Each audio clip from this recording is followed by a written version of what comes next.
ሰላም ጤና ይስጥልኝ። ይህ ማህሌት ፋሚሊ ነው። እንኳን ወደ ማህሌት ፋሚሊ በሰላም መጣችሁ። አብይ ጾም አራተኛ ሳምንት መጻጉዕ። በቤተ ክርስቲያናችን 8 ሳምንት ሰጣ እያንዳንዱን ሳምንት ታስተምራለች። የመጀመሪያው ሳምንት ዘወረደ ብላ ከሰማይ ሰማያት መውረዱን ከድንግል ማርያም መወለዱን ታስተምራለች። ሁለተኛው ሳምንት ቅድስት ብላ ቅድስናን ታስተምራለች። እሱ ቅዱስ እንደሆነ እኛም ቅዱሳን እንድንሆን ታስተምረናለች። ሶስተኛው ሳምንት ምኩራብ ብላ ሰይማ በምኩራብ እየገባ ማስተማሩንና ቤቴን የንግድ ቤት አደረጋችሁ ብሎ በጅራፍ መግረፉን ታስተምረናለች። እናም የጸሎት ቤት ይባላል ብሎ እንዳስተማረ ቤተ መቅደሱንም እንዳስከበረ ታስተምረናለች። አራተኛው ሳምንት መጻጉዕ። መጻጉዕ ማለት ምን ማለት ነው? መጻጉዕ ማለት በሽተኛ ማለት ነው። ለምን መጻጉዕ ብላ ሰየመች? 38 ዓመት ሙሉ የታመመውን ከደዌ መፈወሱንና እውራኑን ማብራቱን የተለያዩ ደዌያንን መፈወሱን ታስተምረናለች። ያንን እንድናስብ ነው መጻጉዕ የተባለው።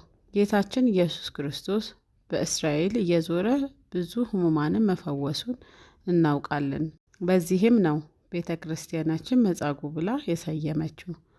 ኃይሉን መፈወሱን ለማስተማር ነው መጻጉዕ ብላ የሰየመችው። ማቴዎስ ወንጌል ምዕራፍ 4 ቁጥር 23 የመንግስቱን ወንጌል እየሰበከ በሕዝቡ ያለውን ደዌ እየፈወሰ በገሊላ ሁሉ ይዞር ነበር። በቤተ ሳይዳ ያንን የ38 ዓመት በደዌ የተሰቃየ ያለውን በጸበል ቦታ ተገኝቶ አገኘው።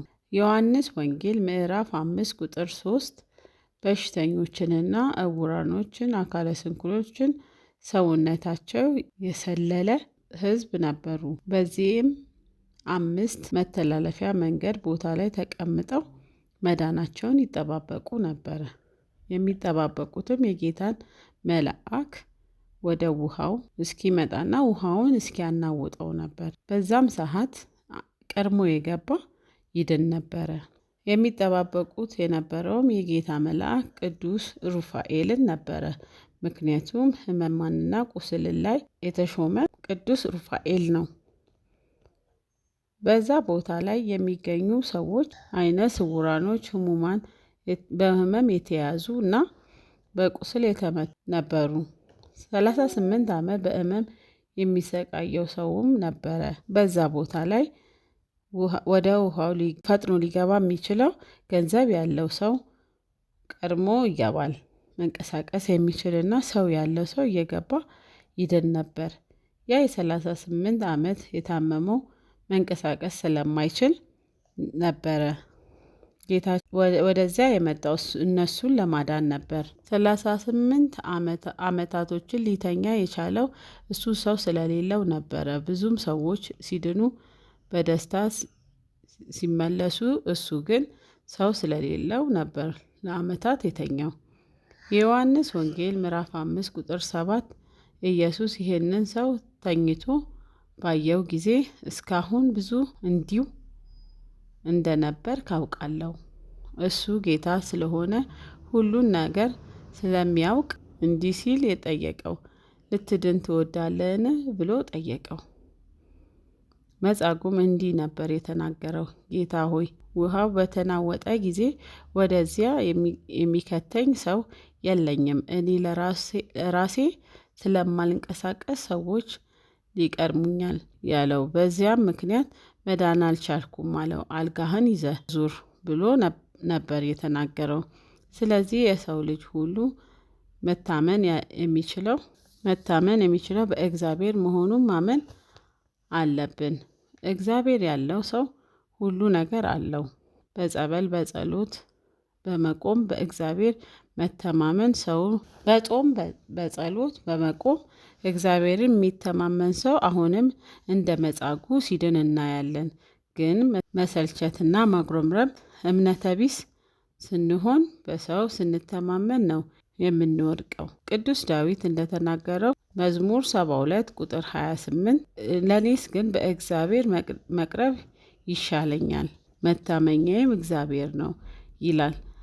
እኛ ግን እውነት በእግዚአብሔር እንታመናለን ወይስ በሰው? በእግዚአብሔር አምናለሁ ማለት ብቻ አይደለም፣ በስራም ነው እንጂ። የያዕቆብ ምዕራፍ 2 ቁጥር 26 ከነፍስ የተለየ ስጋ የሞተ እንደሆነ እንዲሁም ከስራ የተለየ እምነት የተለየ ነው ይላል። ለእምነትማ አጋንንትም እግዚአብሔርን ያምኑታል፣ በፊቱም ይንቀጠቀጡለታል። እምነት ያለው ያለ ስራ የአጋንንት እምነት ነው የሚባለው።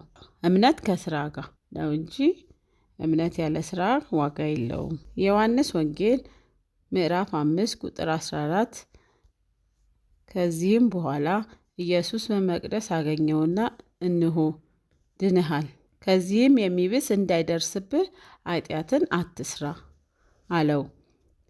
ሕመም ለፈተና እንደሚመጣ ሁሉ የኃጢአትም ዋጋ ሊሆን ይችላል። ለዚህም ምስክር ወንጌል ነው። አንደኛ ዮሐንስ ምዕራፍ 1 ቁጥር 8 ኃጢአት የለብንም ብንል ራሳችንን እናስታለን፣ እውነትም በእኛ ውስጥ የለም ይላል። እና ወገኖቼ ከኃጢአት እንራቅ። ኃጢአትን ስንሰራ በንስሐ በመታጠብ ከኃጢአታችን ንጹሕ በጾም በጸሎት በጸበል እየበረታን ወደ እግዚአብሔር እናንጋጥ። ቤተ ክርስቲያናችንም ይሄንን ነው የምታስተምረው። የሚቀጥለው ሳምንት ደብረ ዘይትን ይዘን እንመጣለን።